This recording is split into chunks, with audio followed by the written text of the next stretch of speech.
All right, so once we're into Schoology, we're going to go to 206-6-39 Rod Support. I'm going to create this video to help you along, just to practice a couple of things that we've done. There will not be videos for every single thing that we're doing along the way. This You'll eventually get to where you click on this technical drawing and design 24 here to go to our class, and you should see things there. But first, it's important to look at the drawing that we're going to be creating, because this is where it's going to be. It says here that is a 2-inch square, so that means that this part right here is 2 inches square and it's 3.5 long, so the length of the part is 3.5. The bottoms and ends are going to be 0.5 thick, so we got to figure out what that looks like from this view, and that's kind of tells us in the isometric here. So there'll be like a sideways C shape right in here. The holes are going to be, each one of those is a 1/2 inch thick, and then the holes are going to be 1 inch square, centered on the upper portions. If this is 2 inches here, we're going to subtract a 1/2 inch from that, so it's 1.5. So a 1 inch square on that from here to here is going to be 1.5 minus 1, which is 0.5 divided by 2, so that'll be 0.25.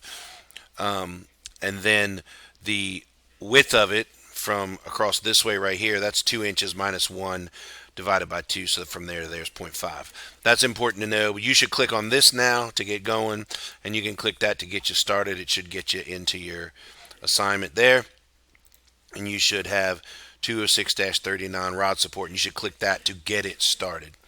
All right. Let me click that just to make sure that you guys got that right. I did complete it, I guess. Okay. So that's fair. This part right here, 206-6-39, you should be able to click that to get started. If not, you can click on this, and I'm going to create a 206-6-39, and it is a Rod Support. And I'm going to leave that the way. Oh, I don't want to create a new thing there. I want to go back to here. I'm going back to Onshape. I'm clicking Create here.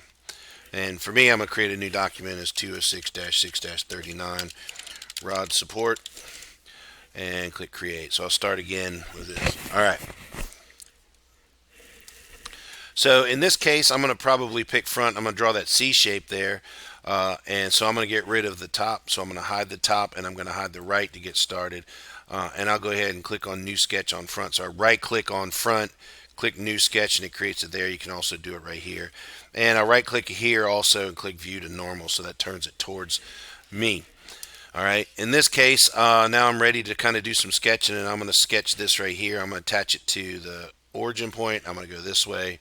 Out here, I'll go up, and I'm going to just kind of draw this thing a little bit. I don't care what the dimensions are at this point. Let's make that looks good. I don't know what I don't want to say I don't care, but at this point I don't. I just want to sketch it and get now I want to know what the dimensions are. I'll start putting dimensions on, and I'll say from here to here is 0.5, and I'll say from here to here is also 0.5. I'm also going to say from here to here is also 0.5. Oops, not 2.5. The other thing is I knew the ends of it were 2 inches exactly, so I'll make that 2. And this line right here was 3.75. That should make, that's pretty good. Oh, this one, I don't know how tall that is.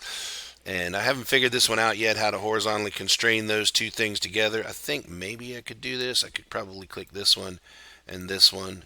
And oops, let me turn that. I'm going to hit escape to get out of dimensioning. I'll click that endpoint and this endpoint, and then do a horizontal constraint. It pops it up in there. So they're all black. That's what I'm trying to do. So now we finished that sketch. I'm going to click on the little button there so I can get the extrude part correct. I'm going to click extrude, and I'm going to click this right here. I'm going to change this to 2 inches right there. And that's what that's going to be, right the way it is there. And I'm going to be finished that sketch. I'm going to go ahead and click front, turn that off so I don't need to see it anymore. And now we're going to make the hole in the end, which we just talked about the math we did. So I'll right click and click New Sketch, and then right click again and click View to Normal, so that moves it this direction. And I'm going to draw a square right here. And when we did that math, we know that this is a 1 inch square right here, so this is 1 inch here. I think the equal constraint should make it so this and this are equal, so that should be 1 inch, and that's fine, so I constrain that equally. I think when I did the math, I said that this was going to be 0.5, so we'll put that in 0.5 that way. And this one was going to be 0.25, so I'll put that there and put 0.25. And so that should center it on the upper portion of that. So I'm going to finish that sketch. I'll click on this little thing there, and when I do the extrude part, I'm going to extrude this and make it remove, and I'm going to go from blind to through all, and it cuts all the way through there, and it's centered on that the way it should be. So I finished that sketch. So I got my rod support there. This is my part. This is exactly what we want. So I'm going to right click with my mouse and click create a new drawing. Do 4 views. Click OK, let it do its thinking, and it's going to work its way through and lay out the drawing the way we want it to. First thing I'm going to do is go over here and change the decimals, because I want to change the precision to 2 decimal places, and like I said before, it's because it makes the part cheaper. And there are other things we can do later on if we needed to change that, but for right now this is enough. I'll click that to close that, and then I'm going to go ahead and click dimensions, and we'll go in here, I'm going to zoom, and I'm going to click this line right here, and I'm going to put 0.5 there. I'll click this one and put 0.5 here. See how that pink line goes there? It tells us that where they should be lined up, and that's actually trying to help us make it really nice looking, and that's really what we want to do. So I'll put a 0.5 right here, so that tells us how thick all of those parts are. I also probably am going to go up here and do one that goes from that endpoint to this endpoint. So now that tells us that 3.75 there, and we're going to do one for the width of this. Now we don't want to dimension this part up here, right? It's the same as this. These lines go straight up, but this is where that feature is dominant, and so we want to dimension that feature where it's dominating, right? Do you notice over here this hole is where you see it, right? So we're going to dimension that hole over here. We don't want to do it over here. You generally don't want to dimension hidden lines. It's okay to do if it's necessary, but only when it's necessary. So in this case, I'll go ahead and put dimensions on right here, and I'm going to say I want a dimension. Oops, click dimension. And I want a dimension that goes from there to that endpoint, and I'm going to put that, once again, in line with the other ones. I'm also going to do one that goes from here to here. So those two there, and I'll put that right here. Notice I'm not going to put this here, and you know why? Because it's not clear here, right? I don't want to hide the dimension. I want to put it out here so it's easy to read. Now there's maybe some settings later on we're going to mess with, but for right now that's good. I'm going to do this one up above this one here. I don't want to line it up because it's not easy to read. It's hidden, so I'm going to put it right here, and I'll do one for the side of this right here, and I'll put that out there. All right, so that should be good. We should be okay as far as things go there. I think we should be all right. I'm just double checking something here. Yeah, that should be good. So I'm going to close this.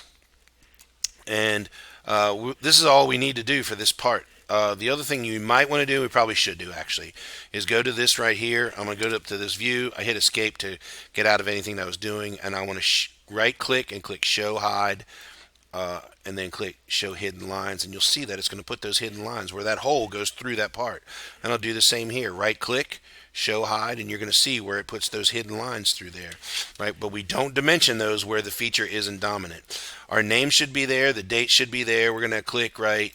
I'm going to click this one right here, and we're going to add that as Rod Support. We should have all the cap lock on. That's what way single stroke Gothic lettering works.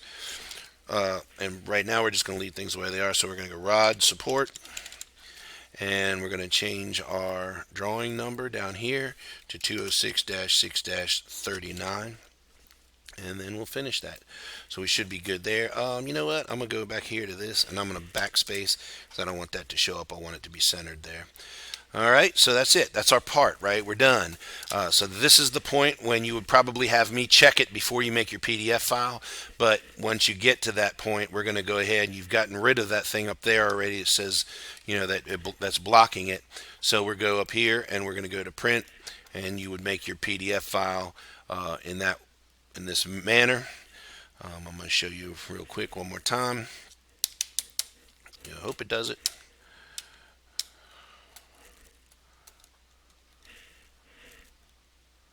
Maybe it's not. Try it one more time. Click print. There we go. Something weird happened, I don't know. But this all looks good, and so that's what it should look like. So I'm going to click print this file, and we're going to leave that as PDF file and click save. And you should save it somewhere on your desktop or on your computer that you know where it's at. And I've been specifically saving them in chapter 6 right here, and I'm going to save them as see how I did that. So this is going to be 206-6-39, and I'm going to put OS with it so I know that it is an Onshape part, and that'll be good for that. And that's what I would end up putting in my portfolio.